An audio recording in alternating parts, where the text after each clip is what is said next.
Bonjour, bonsoir, bienvenue si vous nous rejoignez en direct pour cette première mondiale de l'émission Dessinée.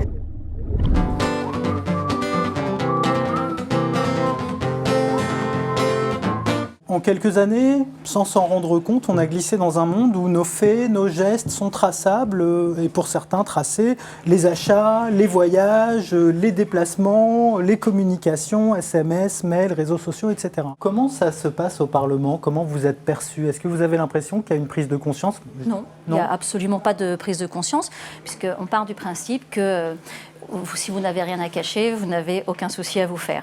Or, on a tous quelque chose à cacher. Nous avons posé une série de questions à chaque ministère pour savoir la part de logiciels libres qu'ils utilisaient au sein de leur administration. Paradoxalement, c'est le ministère qui devrait le plus protéger ces données, qui les confie avec la clé à Microsoft, c'est-à-dire le ministère de la Défense.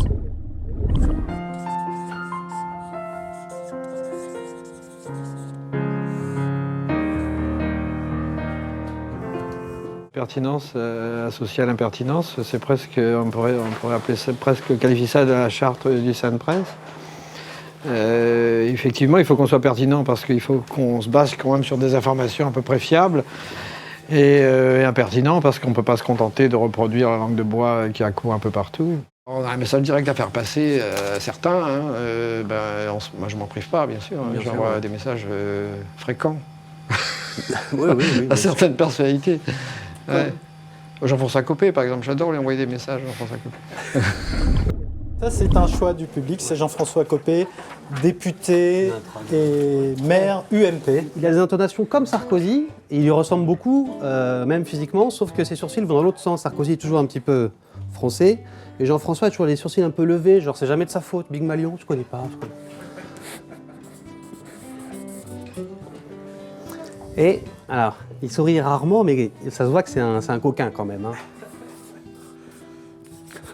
C'est vrai que j'aime beaucoup Jean-François Copé, je ne l'appelle pas papa dans l'intimité, mais tu fais bien de ranger ces photos parce que moi je dessine pas Jean-François Copé avec mes yeux, je le dessine avec le cœur. Voilà, le cou et la tête un petit peu enfoncés, bien sûr, toujours pour aller de l'avant.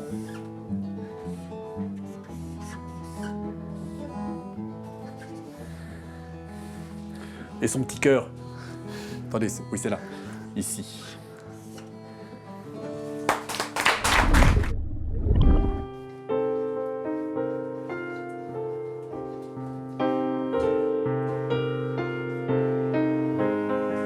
Il y a 1500 communes de manière certaine qui sont concernées par les emprunts toxiques, mais il faut savoir qu'une commune peut avoir plusieurs emprunts toxiques. Si elle a emprunté par exemple 4 millions d'euros, elle va devoir payer 7 millions d'euros supplémentaires.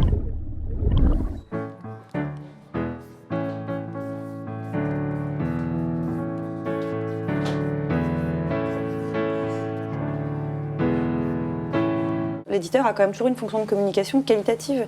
C'est que oui, pour le nombre et pour avoir un rapport direct à mon lectorat, c'est vrai qu'il n'y a rien de plus rapide que, par exemple, un compte Twitter, où les gens qui me suivent déjà et qui s'intéressent déjà à ce que je fais vont être attentifs à ce que je vais dire. En revanche, c'est pas mon métier de faire de la communication. Les versions numériques de mes albums à moi, quand je vais voir combien ça coûte sur iTunes, j'espère que les gens les achètent pas. Oui, c'est très cher. C'est le même prix que les livres papier, donc je comprends pas en fait. Elles et ils se sont rendus célèbres par leur style, leur personnalité, leur autonomie et particulièrement leur capacité à diffuser directement leurs dessins par les blogs ou le fanzine. Je crois que je suis en train de tenter des trucs et je suis pas sûr que je sois dans ma cour. C'est pour ça que c'est encore plus long. Donc il va falloir que je fasse un point. Je vois M. Cazenave qui se moque de moi. Je trouve ça super désagréable, jusqu'à maintenant c'était bien tenu. Ça les dégoûte un peu, mais ils sont bien contents qu'on en parle. C'est une fascination morbide. C'est pas la note qui a le mieux réussi, c'est celle sur les toilettes. On m'en fait parler à la radio partout. Merci, celle-là au moins. Sur l'intérêt ou pas de mettre du papier sur la lunette des toilettes avant d'aller dans les toilettes publiques. Alors évidemment, c'est pipi caca, mais toutes les nanas m'en parlent. Un commando de tueurs passe. Là-bas, de 3 coups de feu ne lui laissant aucune chance. L'homme qui est dans cette voiture, c'est un juge, c'est un magistrat qui s'appelle François Renaud. Le juge Renaud, qui tire sur son fil, constate qu'il y a des connexions entre ce gang des Lyonnais et ces truands, et que, pour résumer, finalement, une partie du butin, une partie de l'argent des braquages, va dans les caisses du parti gaulliste. Et évidemment, ça, c'est explosif. Et puis, il y a aussi le fait que, si vous voulez, les institutions françaises au sens large, auront beaucoup de mal à reconnaître qu'on a pu faire assassiner un magistrat avec la caution de l'État, parce que c'est quelque chose de trop grave. Ce juge Renaud, on ne sait pas trop quoi en faire. Donc il est, pour reprendre le titre de la séquence, sous le tapis, non seulement de la Ve République, mais de la justice aussi.